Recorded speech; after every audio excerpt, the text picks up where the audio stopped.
Hello guys, and welcome to another tutorial video. In this short tutorial video, I'll be showing you how to add OGC to Trust Wallet.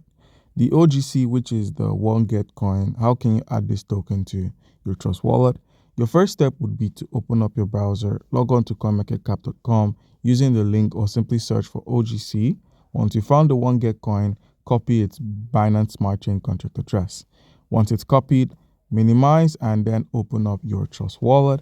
With the Trust Wallet opened up, where we have the search, simply search for OGC, which is the one get coin. Now, if you search for the OGC, you'd find it here. If you can't find this token via the search option, the icon at the top right, click on this icon. Where we have the plus, click on plus. And then where we have under import crypto in the tokens menu, where we have network, click on the network, scroll through and select the BNB Smart Chain. Once selected, paste the contract address, and you'd find the name, symbol, and decimal are added automatically. Now simply click on import, and boom, it's been successfully added to your Trust Wallet. So guys, that's how you can easily go about this. Comment down below if you have a question and you'll be given an answer.